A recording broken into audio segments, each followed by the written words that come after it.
Bene data nshuti z'umwami wacu Yesu Kristo, nongeye kubasuhuza kandi mbifurije umunsi mwiza. Amahoro y'Imana nabane namwe. Nimwe Ev.Iribanje J Claude uvugana muri iki gitondo kugira ngo twongere dusangire ijambo ry'Imana nk'uko twatangiye inyigisho ku munsi w'ejo. Turimo tuvuga hejuru y'ubutware buri mu nkoni Imana irindisha ijambo ryayo, ndetse n'izindi zirindwi zifitanye isano n'iyo nkoni. Uyu munsi rero tugeze ku munsi wa kabiri. Munsi w'ejo twasomye ijambo ry'Imana ari naryo rituyoboye mu buhanuzi bwa Yeremiya igice cya mbere, murongo waho wa 11 n'uwa 12, aho Imana nyuma yo guhamagara Yeremiya yaje kumubaza ati, Yeremiya we, uruzi iki? Uruzi iki? Yeremiya avuga ko aruzi inkoni y'umurinzi. Imana imubwira ngo yaroye neza kuko irindi ijambo ryayo kugira ngo irisohoze. Haleluya. Twabonye ko Imana irindi ijambo ryayo ku mpamvu ebyiri. Impamvu ya mbere nuko ibizi ko ijambo ryayo ari iry'igiciro. Ijambo ry'Imana ringana n'Imana. Umuntu akubajije ngo Imana ingana ite? Imana ingana n'ijambo ryayo. Kandi umuntu akubajije ngo ijambo ry'Imana ringana rite? Ijambo ry'Imana ringana n'Imana. Ni ukuvuga ngo Imana rero kuko ibizi ko ivuze ibintu by'igiciro, itangira kuba umurinzi wabyo. Bona nubwo umuntu we yaba atabyumva. Nababwiye ko akenshi iyo Imana ikubwiye ijambo, iyo Imana igize ikivugana nawe, akenshi ntabwo uhita ucyumva ako kanya, kuko ibizi neza ko ikubwiye rero ibintu bifite agaciro kenshi. Iyo Imana itangira kurinda iryo jambo uhereye umwanya irivugiye. Haleluya. Kandi tubona ko atari ibyo gusa. Impamvu ya kabiri Imana irindi ijambo ryayo nuko izi neza ko nyuma yo kurivuga n'uribwiye haba hari abanzi bazamuhiga, hari inyeshyamba zizamuhagurukira. Imana ifata icyemezo cyo kurinda iryo jambo kugira ngo izarisohoze. Hari ibintu bitatu rero hari impamvu, hari ibintu bitatu Imana ikorera ijambo ryayo. Haleluya. Icya mbere, Imana yibuka ijambo yavuze. Icya kabiri, Imana irinda ijambo yavuze. Icya gatatu, Imana isohoza ijambo yavuze. Haleluya. Iyo nkoni y'umurinzi rero twavuze, twabonye ko hari izindi zifitanye isano nayo, zirimo ubutware bukomeye buteye ubwoba ijambo ry'Imana rigenda rigaragaza. Haleluya. Nizo turimo tuvuga umunsi w'ejo. Twavuze inkoni ya Mose. Imana yamuhaye mwo imbaraga zikomeye zo kujya guhana abanyamahanga b'Abanyegiputa, ariko kandi inabitsemo n'ubundi butware bukomeye cyane bwo kuzazana n'ubwoko bwayo. Ni ukuvuga ngo Imana ubwayo isa nkaho yaje mu nkoni, yiberamwo, Mose akajya yigendana, hanyuma aho ikenewe igahita yigaragaza ako kanya. Nabwiye ko iriya nkoni ifite byinshi igenda ivuga, ariko kimwe mu byo twavuze isobanura, iravuga ngo ni inkoni yo guhesha agaciro, yo kuguhesha agaciro aho wagataye. Nababwiye uburyo yayihawe iriya muri Egiputa no kwa Farawo bamusezereye ngo ajye mu bashumba bene wabo b'Abanyegosheni. Hanyuma inyuma yaho baza gutungurwa no kubona yigarukanye, noneho ibitsemo ububasha bukomeye buri no ku rwego rwo gufata imbaraga zose z'abarozi ziba mu gihugu cyangwa se zabaga mu gihugu cya Egiputa. Mose yakoze ibitangaza 10 akoresheje iriya nkoni, hanyuma bitatu abakonikoni baho baramwigana, ibindi 7 arabemeza imbaraga zabo ziba zamaze gucika amazi. Iriya nkoni ya Mose niyo yamize inzoka zo kwa Farawo, kandi ntiyabyibuha kubera ko iziriye. Hanyuma kuko zari imbaraga z'imyuka mibi yari ifashe mpiri, yakomeje kungana nk'uko yanganaga. Ikindi kandi nasomye Bibiliya, ntabwo ndi umuhanga cyane muri yo, ariko inshuro numva nasomye Bibiliya, nta hantu nigeze mbona iriya nzoka yageze ku ruhande, cyangwa se iriya nkoni yageze ku ruhande ikamokorwa za nzoka ikazicira cyangwa se ikaziruka. Bisobanuye ko imbaraga z'abarozi n'abakonikoni mu isi zirahari, ariko mu isi y'umwuka ziba zamizwe bunguri. haleluya, zamizwe bunguri n'imbaraga z'Imana. Niyo mpamvu bakoroga ntupfe, niyo mpamvu bakurwanya ntupfe, bagutega amahembe ntupfe, baguterereza ibikwica ntibigire icyo bigutwara. Ni ukubera ko nubwo izo mbaraga zihari zikora, n'abaziyoboye n'abazihagarariye mu isi bakaba bahari, ariko mu isi y'umwuka nta bubasha zifite kuko zamizwe bunguri, kandi ntabwo imbaraga zazimize zigeze zizimokorwa ngo zizicire cyangwa ziziruke. Imana itugire neza cyane. Uyu munsi wa none ndashaka kuvuga ku nkoni ya kabiri yitwa inkoni ikemura impaka cyangwa ikemura amakimbirane, inkoni ya Aroni. Turasoma mu gitabo cyo kubara ibice byaho 17, duhere ku murongo wa 16. Uwiteka abwira Mose ati, bwira Abisiraheli baguhe inkoni, umuryango wa basekuruza wose uvemo inkoni imwe, zitangwe n'abatware babo bose nk'uko amazu ya basekuruza ari.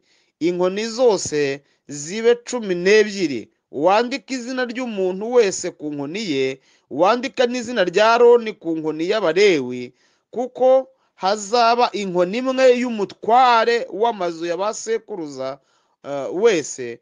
Uzibike mu ihema ry'ibonaniro imbere y'ibihamya, aho mbonanira namwe. Uwo nzatoranya inkoni ye izarabya, maze imbere yanjye mare kwitotomba kw'Abisiraheli babitotombera. Mose abibwira Abisiraheli, abatware babo bose bamuha inkoni, umutware wese amuha inkoni nk'uko amazu ya basekuruza ari, zose ziba 12. Inkoni ya Aroni iba mu zabo. Mose abika izo nkoni imbere y'Uwiteka mu ihema ry'ibonaniro. Bukeye bwaho Mose yinjira mu ihema ry'ibonaniro, asanga inkoni ya Aroni yatangiwe inzu ya Lewi, irabije, ipfunditse uburabyo, isambuye, imeze indonzi zihishije. Mose arasohoka, izo nkoni zose zari imbere y'Uwiteka azishyirira Abisirayeli bose, barazitegereza, umuntu wese yenda inkoni ye. Uwiteka abwira Mose ati, subiza inkoni ya Aroni imbere y'ibihamya, ibikirwe kuba ikimenyetso kigomora abagome, kugira ngo amareho kunyitotombera kwabo badapfa. Imana itugire neza cyane. Haleluya. Imana nishimwe. Haleluya. Iki ni igihe Abisirayeli bari mu rugendo bava mu gihugu cya Egiputa bataha bajya mu gihugu cy'amasezerano, ariko bakajya babona mu bayobozi babo, bakabona hariho ubuyobozi bumeze nk'akazu. Urumva? Kuko hari Mose, hakaba Aroni, Miriyamu, ariko si ibintu ntabwo tubyumva. Ibintu byose, ubuyobozi bwose bwihariwe n'aba bantu, ibintu byose n'Imana ikoresha, ariko buri wese n'Imana yatoranije, buri wese n'Imana ivugishe, buri wese n'Imana ibona bonyine. Urumva? Hanyuma haba ibibazo, bagahora bibaza ati ariko natwe twarize, natwe turasobanutse kamemu, natwe twayobora, natwe turafatika. Haba ibintu by'amatiku rero muri buri miryango 12 y'Abisirayeli, habamo ibintu by'ibibazo bikomeye.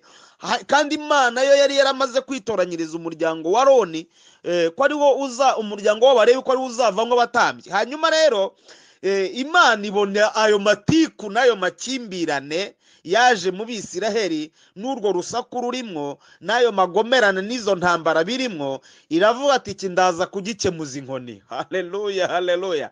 Imana idushoboze kwizera, kuko ibintu byose Imana ifite uburyo yabirangiza, nshuti zanjye. Noneho Imana irangije ibwira Mose, ati rero Mose, nabonye amatiku abarimo, nabonye induru mufite, nabonye kwitotomba Abisirayeli babitotombera, ndashaka gukemura ikibazo bwa mbere n'ubwa nyuma. Ndashaka kugishyiraho iherezo by'iteka ryose, nkagaragaza umuntu nemera muri mwe, nkagaragaza umuryango natoranije, amatiku agashira, amakimbirane agashira, impaka zikarangira, kandi nzabikora umunsi umwe, nzabikorera rimwe, ku buryo Abisirayeli bose bazabimenya, amagambo agashira ivuga. Ibyo babamwo ndabizi, ubudode bwabo narabumenye, ndaje nkirangize.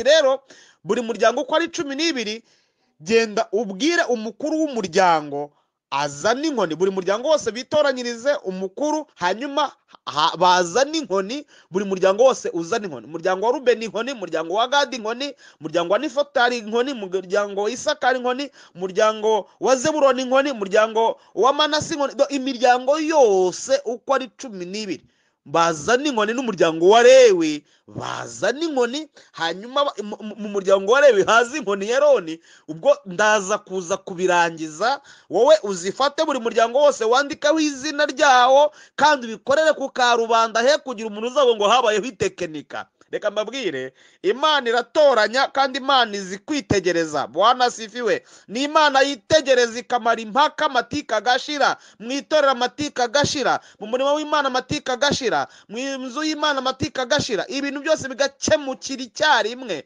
Haleluya, haleluya. Bibiliya rero ijambo ry'Imana riratubwiye, Imana yari yahaye isiri Mose, iravuga ati wowe Mose, inkoni uwo ndibuze gutoranya, iri joro buracya inkoni ye yarabije. Ni ibintu bidasobanutse, muzizane zumye, ariko buraze gucya mu gitondo inkoni yarabije. Uwo natoranije, uwo nemeye, inkoni iraza kuba yarabije, biraza kugaragara, amagambo araza gushira. Bibiliya rero tubwiye ko byabaye, inkoni barazizana. Mose baramwemeraga, ejo narababwiye ukuntu bamwizeraga, bamwemera ko ari umukozi w'Imana, nubwo bajyaga bagira ibihe byo kumutesha umutwe no kumunaniza, ariko bari babizi ko abuze muri bo hari ikibazo gikomeye baba bafite. Hanyuma inkoni barazizana, buri muryango wose ugenda wandikaho. Mose ati rero turaziraza imbere y'Uwiteka, mu gitondo inkoni y'Uwimana yatoranyije iraza kurabya, muraza kubibona. Buri muryango wose watashye wumva ari wo wa mbere, uba uko biri kose nitwe turi buze kwemerwa, nitwe turi buze gutoranwa, nitwebwe Imana ihamagaye, nitwebwe Imana ishyigikiye. Imana idufashe cyane. Ariko mu gitondo cya kare Mose ahamagara ya miryango yose uko ari 12, ariko ati rero mwese, abakuru mwese muze hano, muhagarara aha ngaha, mumenye umuntu Imana itoranije, mumenye umuntu Imana ihamagaye, mumenye umuntu Imana yemeye, maze amagambo ashire, amakimbirane yanyashire, Uwiteka yambwiye ko ikibazo kirangiza. Haleluya. Ndumva mfashijwe rwose. Haleluya. Imana ni Imana ikemura impaka. Iyi ni inkoni yitwa inkoni ikemura impaka, ikemura amakimbirane, ikura urujijo n'amakonfiziyo mu bantu. Haleluya, haleluya. Nuko bamaze kuza bose, urumva baje bambaye amakoti bafunze, baje bakositiye, bati tuje kugabana ubutware. Nuko Mose yinjira mu ihema ry'ibonaniro, aragenda azanye inkoni ya Rubeni w'imfura, aravuga ati tahire, ntabwo Imana yaguhamagaye. Undi ati sinataha, reka mbanze ndebe uw'Imana yemeye amakuru nyacyura. Hamagara imiryango yose. Ngo bageze ku muryango wa Lewi, haleluya, basanga inkoni ya Aroni yarabije. Inkoni ya Aroni yarabije, ibintu binejeje. Inkoni yari yumye, holabi, haleluya. Inkoni yari yumye, basanga yarabije neza, ngo yazanye uturabo, yazanye utubuto. Ibintu birakomeye cyane. Abantu bose bari bari aho ngaho barayamanika, bati turabemeye, Imana yarabahamagaye, nta yandi magambo, nta yandi matiku, nta zindi nduru, nta bundi budode. Tumenye neza yuko Imana yabatoranije. Imana ishimwe cyane. Haleluya. Imana ishimwe. Ngo ihita ibwira Mose ati rero nta bintu byinshi, fata iyo nkoni wijyane mu ihema ry'ibona, igihahora iteka, abantu bamenye yuko ari biba, nibajya bababona be kujya babazanaho ibintu by'ubugambo n'ubudode n'ubutiku. Ni jyewe Uwiteka wabitoranirije. Rabi, ndagira ngo mpanurire muri iri jambo. Ndumva ubuhanuzi buje, buvuga ngo Imana ije gukemura impaka mu itorero, Imana ije gukemura impaka mu murimo wayo. Haleluya. Induru zavuze hirya no hino, ibibazo bikagenda bivuka, hakaza amakimbirane, abantu bagacyocorana. Ariko ndagira ngo mubwire ngo inkoni irarabije mu izina rya Yesu. Ab'Imana itoranije, ab'Imana ihagurukije bagiye kugaragara. Imana ishimwe. Hari abagiye bakwiriye gucecekeshwa burundu bamenye ko Imana ihamagaye. Hari n'abandi Imana ihaye kurabya, rabi ihaye kurabya bakamenya neza yuko Imana ibatoranije. Imana ikemuye impaka mu itorero, Imana ikemuye impaka mu gihugu, Imana ikemuye impaka mu miryango yawe, Imana ikemuye impaka mu kazi kawe, Imana ikemuye amakimbirane. Ni Imana ikemura. Iyi nkoni ni inkoni ikemura amakimbirane agashira, induru zikarangira mu miryango, ibintu bikajya mu murongo. Hari igihe abantu bo mu bibazo, abantu bagahora basisitana, ugasanga abantu bahora bakebakebanwa, ugasanga abantu bahora barebuzwanya. Ariko rabi shalita labasika tula shandro severe gresia inima edonita la shaini ziwini mandara sikita la boshandrome ilizo wenema enokita la sisiwayazome ilizendre shevaikire. Imana ikemuye impaka, Imana ikemuye impaka. Yo, ndumva navuze induru. Imana ikemuye impaka, Imana ikemuye impaka. Ibintu bimaze iminsi bivugwa hirya no hino mu itorero, ni Imana ikemuye impaka, Imana ikemuye impaka. Ndabihanuye mu izina rya Yesu. Nitwa Jean Claude, itorero ryanjye na ADEPR paruwasi Nirundo, umudugudu ni Ruyenzi, mu rurembo rwa Nyabisindu. Ndahanuye mu izina rya Yesu ngo Imana ikemuye impaka. Imana icecekesheje amagambo, Imana icecekesheje induru, Imana icecekesheje urusaku. Hari ibintu Imana ishyizeho iherezo, bitazongera kunyeganyega, bitazongera kubuja. Ni ko Uwiteka avuze. Uhereye uwo munsi ibyari induru n'urusaku birarangira. Ndagira ngo mbabwire ngo Imana hari icyo ikoze ku murimo wayo, Imana hari icyo ikoze mu muryango wawe. Ndagira ngo nkubwire ngo iyi nkoni Imana irambitse mu rubanza ufite, Imana irambitse mu makimbirane yarari mu rugo rwawe. Iyi nkoni ndagira ngo use gusenga nawe uyisaba, ubwira Imana ngo inkoni ikemura impaka ndayishaka mu rugo rwanjye, inkoni ikemura impaka irangiza ibintu ndayishaka mu kazi kanjye, ndayishaka muri urubanza ndi kurenganamwo. Iyi nkoni ikemura impaka ndayifuza. Imana ibaho umugisha mu izina rya Yesu. Tuzakomeza umunsi w'ejo. Ndagira ngo kandi mbibutsa, ntabwo iyigisha mfite n'uburyo ndi guhishurirwa, ndi gushaka amaviyuzi cyane n'amasubscribe nyinshi kugira ngo wenda mpitinge. Oya, ahubwo ndagira ngo ijambo ry'Imana rigira imbaraga kandi riherekezwe n'imirimo n'ibitangaza. Wakira impinduka ku buzima bwawe, kandi niwumva utabyihererana, ntabwo ari byo ndinda gusabiriza, niwumva utabyihererana ukore subscribe, niwumva utabyihererana ukore share, niwumva utabyihererana ukore link, niwumva utabyihererana. Ijambo ry'Imana ntukunde ko warigumana wenyine, uribwire isi, urishyikirize n'abandi rigere kure. Haleluya. Imana ije gukemura impaka. Ibintu abantu bamaze iminsi bibaza, ibintu bavugiye mu matamatama, Imana lazele mandasiri bonekita mu gihugu, Imana igiye kuza gukemura impaka, igiye kuza gushyira ibintu ku mugaragaro, igaragaza ukuri, igaragaza ibintu ko biri iburyo n'ibumoso, ibigaragaza imbere n'inyuma. Abantu bave mu rungabangabo. Imana nihabwa icyubahiro kandi Imana ibahe umugisha mu izina rya Yesu. Amen. Mana ndagushimiye cyane kubwo uri Imana ikemura impaka, uri Imana ijya imara abantu urujijo, abantu bakamenya ukuri. Ndasenze rero kugira ngo ijambo ryawe ry'uyu munsi rigire umumaro kuba ryumvise, kandi bibakomere bibagoye ubibasubirize, kuko uri Imana ishobora byose. Mbisabye Imana mu izina rya Yesu. Amen.